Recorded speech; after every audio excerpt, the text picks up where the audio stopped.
A group of friends are discussing an unbelievable situation related to a curse they experienced 27 years ago.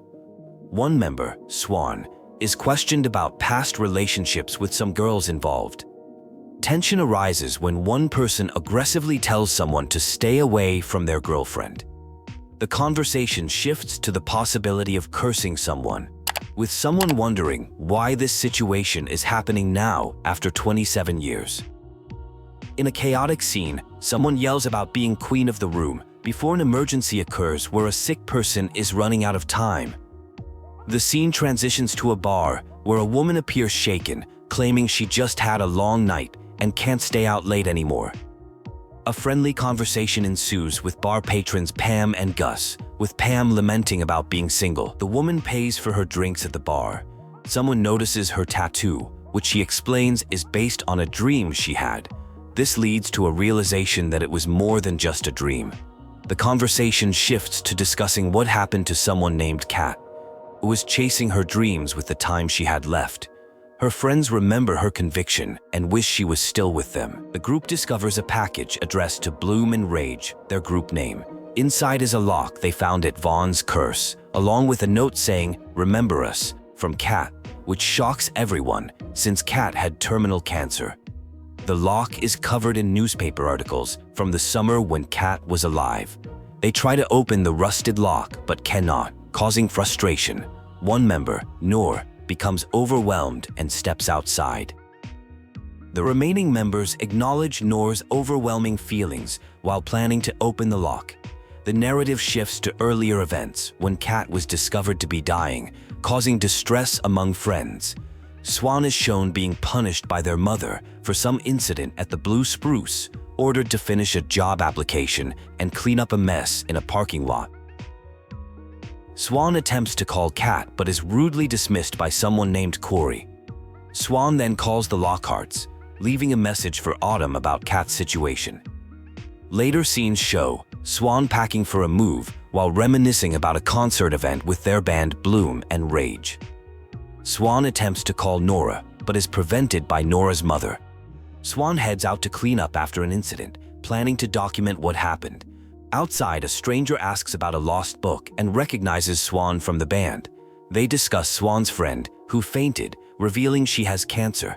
The stranger shares a story about seeing something strange in the woods, possibly Bigfoot, and compliments their show before leaving. Swan discovers their band's equipment has been vandalized despite what happened to Cath. After cleaning up, Swan encounters Dylan, who is upset about the trouble they caused. Dylan reveals Cath is still in the hospital, and something negative happened with Cory. Swan begins filming Dylan for a documentary about Velvet Cove. Dylan, age 20, expresses deep concern about Cath's terminal condition, wondering if anyone would notice if they disappeared. A conversation reveals tensions surrounding a sick sister. One character is defensive about their relationship with Cory, insisting they deserve something for themselves. The conversation turns uncomfortable when the visitor suggests the relationship might not be healthy, noticing sadness when Cory is mentioned. As the visitor prepares to leave, a bartender comes by to collect empties, mentioning another friend who left briefly. Cory arrives late, creating immediate tension. He's hostile toward the visitor, calling them a freak. An argument ensues about his tardiness, with Cory denying being late and calling his girlfriend crazy. Dylan has been waiting for a ride, and though the visitor asks to join them, Cory refuses. As they leave, the visitor asks to tell Cath they miss her. Cory initiates unwanted physical attention before being told to leave. A poetic song plays about feeling trapped, waiting, and finding a place like home. The lyrics express longing, burning feelings inside, and the possibility of disappearing. This reflective musical interlude captures feelings of isolation and yearning for change or escape. Swan records herself alone, noting the silence from other friends. She's heading to a place called Fawn's Curse to retrieve her father's thermos, which her mother noticed missing.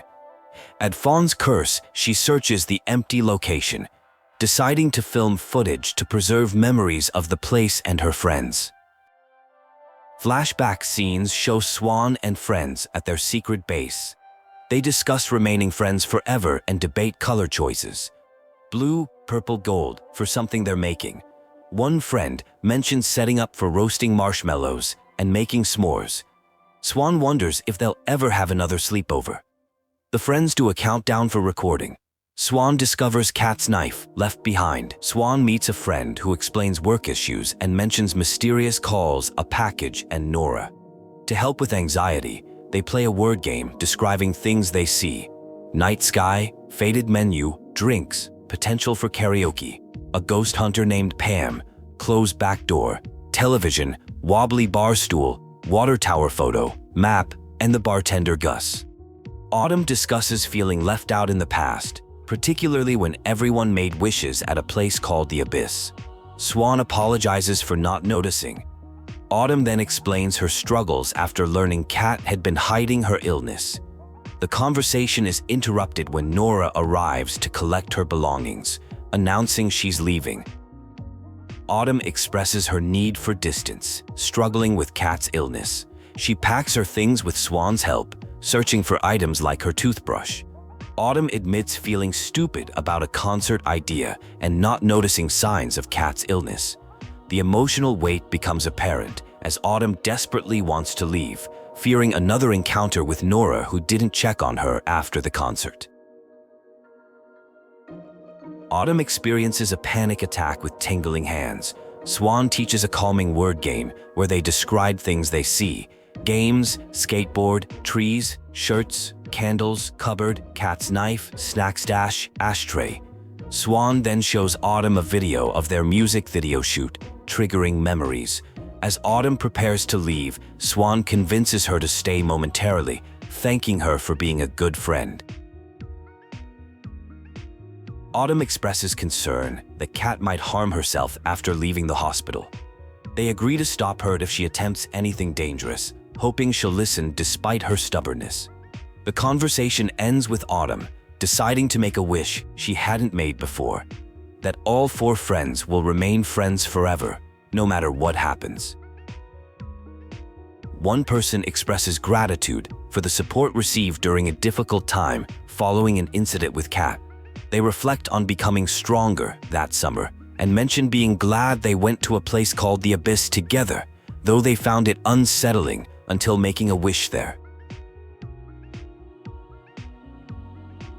When asked if their wish came true, the person hesitates, saying they don't know, but recalls feeling like anything was possible at the Abyss. They admit there are still things they don't remember. Both agree the reunion has been better than expected, though mainly involving just the two of them. One asks the other to check on Nora, needing a moment alone. Outside, another conversation begins with brief mention of a crypto bankruptcy. One person offers a cigarette, explaining they've technically quit years ago as it was a deal breaker for Melissa, but couldn't return to Velvet Cove without bringing some given the situation. They discuss what they miss about Velvet Cove. One misses what they had and the woods, while the other emphatically doesn't miss the creepy woods. The conversation turns to missing Cath and feeling it's unfair she's not present. One expresses a desire to forget her again, but acknowledges it's not that simple. They discuss present-day Velvet Cove, wondering about an old playground, and expressing surprise the blue spruce establishment survived the pandemic. One person indicates they want to leave, despite knowing Otto will be upset. Attention turns to an eyebrow piercing one person got in LA. They recall visiting each other afterward, just the two of them, describing it as nice. The scene shifts to a flashback where they exchange gifts. A bracelet is given, and a box meant for Cath is shown, but cannot be delivered because she's not allowed out of her house. In the flashback, they discuss Cath's difficult home situation with someone named Cory screaming at her. Despite missing Cath, one insists summer isn't over and they need to party, especially when Cath returns. They share a joint and discuss feeling off lately, with one promising a plan to get their summer back. The scene transitions to a covert mission to rescue someone named Cath from what appears to be captivity at Michelson Ranch. They film each other sneaking around, making references to Carmen Sandiego and being ninjas. After facing challenges at the front gate, they look for alternative entry points and try to identify which window belongs to Cath. They successfully locate Cath and use light signals to communicate. They must avoid detection by Cory and Dylan, using distractions like throwing rocks at bird feeders. Eventually, one person makes it to a position where they can reach Cath, while the other stays behind as lookout. Upon reaching Cath, they plan to watch a meteor shower, possibly at the abyss. Cath expresses disappointment that Autumn isn't present and learns one person took blame for her at a concert. The conversation turns serious as they discuss Cath's health. She reveals she's cut her hair off because she'll lose it anyway, suggesting she's undergoing treatment for a serious illness. A group of friends are preparing for an impromptu haircut. They search for scissors while setting up a mirror. There's a sense of urgency in their actions, with one person mentioning they should leave quickly after cutting the hair. After finding suitable scissors, they proceed with the haircut. The haircut proceeds with careful attention. Afterward, the person whose hair was cut gives a gift, telling their friends to remember tonight and to remember them. When asked if they look dumb with the new haircut, they're reassured it looks good. The mood is tender, but tinged with something significant beneath the surface. The friends begin recording a video. When asked to share their thoughts on camera, one person initially refuses, but then introduces themselves as Cath Michelson, ominously stating they'll soon be dead. The video then cuts, and someone describes their group of friends, Swan, Nora, and Autumn, as crazy, amazing people who can put on a great show and are their best friends, despite being stupid enough for it. The scene shifts to a confrontation. Swan refuses to leave Cath alone, leading to an argument with someone named Cory, who insults Cath's new haircut, calling her a derogatory name. Cath defends her choice, saying it's the one thing she gets to decide. Tension escalates when Cory takes something valuable, threatening divorce if they enter the room again. Someone gives Cath's cut hair to another person, explaining they cut it off because Cath knew she would lose it anyway, presumably due to illness. There's deep sadness as someone wishes they could have been there with Cath and mentions they hadn't given Cath her present yet. The mood is somber with feelings of regret. The friends express their desire to be together like before. They feel hopeless about the situation with Cath, but reassure each other that Cath wouldn't want them to lose hope. They acknowledge they made mistakes, but affirm they'll never give up on her. Their determination remains despite the setback. Autumn arrives, and there's tension about not being contacted. Nora explains she was shipped off to LA. They discuss how they got caught trying to help Cath, with Swan attempting to protect her when Dylan and Cory intervened. Autumn admits she couldn't face Cory again because he was out of control. The friends reconcile with an emotional embrace.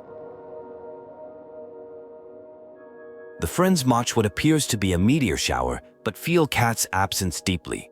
As night falls, one friend confesses they loved Cath as more than a friend, calling her their real gay awakening. The emotional confession leads to Nora leaving abruptly, asking Swan to make an excuse to Autumn about her departure. Autumn realizes Nora has left. The remaining friends discuss future plans, with one considering moving to Florida. They express regret about lost time together and wish they could have helped Nora somehow. One friend then recalls a significant memory from the end of a summer before someone moved away, when Cath brought them to a place called the Abyss. A memory continues with the friends waiting for Cath at the Abyss. There's concern she might have gotten caught since she's constantly monitored. They debate about the meeting location until Cath arrives unexpectedly, causing excitement. She explains she escaped during a distraction when Cory was fighting with Dylan and a raven flew into the house. Tension emerges as Autumn confronts Cath about not being honest with them. Cath becomes defensive about her situation, mentioning her diagnosis and treatments, saying she's so over it. Despite this friction, Cath expresses how amazing their summer together has been and says she'll never forget them, regardless of what happens. The memory shifts to the friends engaging in what appears to be vandalism or destruction of property. They're assured that Dumb and Dumber won't be back for a while, as they're at a movie. The group takes turns causing damage and making a mess, with one friend keeping watch while the others participate. Cath announces it's time to free them, revealing plans to release deer from a barn. She shares a disturbing hunting memory and declares she's setting the animals free so they won't die in a cage like that, like me. Her friends pledge support as she assigns tasks. Swan will help get the deer out while Autumn and Nora break open a fence so the deer can escape to the woods. A group of friends are attempting to free deer that have been trapped for years. They're excited about the liberation, believing the animals will be happy to regain their freedom. They work together to open stalls and guide the deer out, encouraging a hesitant deer named Gertie to join the others. The group encounters difficulties as the deer seem reluctant to leave. They decide to use flares to scare the animals out. Someone named Swan finds flares, but the situation becomes dangerous. They encourage each other to run while trying to ensure all deer, including Gertie, escape. Someone threatens them, indicating they're performing this rescue against opposition. The group celebrates their success in freeing the deer. They flee from pursuit, using the freed deer as a distraction. They move quietly through the woods, trying to avoid detection while congratulating each other on their accomplishment. Despite moments of fear, they eventually believe they've successfully escaped their pursuer. The friends take refuge in a building, securing windows and doors. There's a sense of nostalgia as they express how they'll miss each other. They share water and comfort one another. The person named Swan is asked to help with various tasks. There's a strong bond between them as they express mutual trust and appreciation. The group performs a ritual involving 4 symbols: sun, moon, moth, and raven. They chant these words in sequence, suggesting some spiritual or symbolic importance. They refer to themselves as the Lock, with each person representing one of the symbols. There's a sense that they've discovered something meant specifically for them. The situation deteriorates as someone named Cath becomes ill with a fever. A person named Autumn wants to open the door to get help, while others resist. Someone named Cory gains entry and threatens the group, revealing that Autumn had informed on them. Tensions escalate as Cory accuses them of damaging his property. The confrontation becomes violent. Cath attacks Cory, accusing him of past abuse, including hitting someone named Dylan. Despite attempts to stop her, Cath is determined to make Cory pay for his actions. A physical struggle ensues, with catastrophic consequences. Cath appears to be severely injured or killed. In the aftermath, the group experiences confusion and disorientation. They discuss forgetting what happened and honoring Cath's sacrifice. There are references to someone or something called Pupus that's trying to protect them by making them forget. They reluctantly make promises to forget the events and each other. The group discovers that a lock has mysteriously changed. They wonder if it will now open and what that might mean. There's uncertainty about what to do next as they process their traumatic experience and consider the implications of the changed lock. A group of friends gather to read a letter from their deceased friend Cath. Initially reluctant and emotional, someone considers leaving but is persuaded to stay. There's mention of significant symbols: raven, sun, moon, and moth, suggesting these might be nicknames for the group members. The letter begins with Cath's characteristic humor, acknowledging her death and thanking her sister for delivering the package containing mementos to remember her by. Cath reflects on what she calls the most epic fucking summer ever and expresses her affection for the group. Cath explains how the group gave her purpose and freedom during what would have otherwise been a lonely summer. She wrote this letter while waiting for them on the night they planned to free an animal named Gertie and others from captivity, believing no one should die in a cage. She expresses willingness to take blame if things go wrong. The letter continues with personal messages to each friend. To Nora, she expresses admiration for her uniqueness and hopes she'll find someone who appreciates her authentic self. To Autumn, she acknowledges her coolness and thanks her for the support, encouraging her to live happily and move forward. To Swan, Cath describes their connection as faded, appreciating their shared loner personalities. She mentions watching Swan's video and praises it as epic, encouraging Swan to remain true to themselves when moving to Canada rather than conforming. Swan responds emotionally, promising to never conform. Cath concludes her letter thanking everyone for being her friends during the best summer of her life, signing off with "Bloom and rage forever" and pleading not to be forgotten. The group affirms they never could forget her. Swan discovers their camera, previously thought lost, has been returned. The scene shifts to the friends watching a meteor shower together, mentioning it would have been wonderful to share with Cath. They discover Swan's music video remains on the tape, capturing their summer memories. As they watch the meteors, someone expresses feeling Cath's presence, watching with them. The atmosphere becomes ominous with references to death and the abyss. A voice seems to call from beyond, saying, "Find me, I'm here, do abyss." Waiting, the response comes, "I'll find you," suggesting a supernatural connection or unfinished business with their departed friend.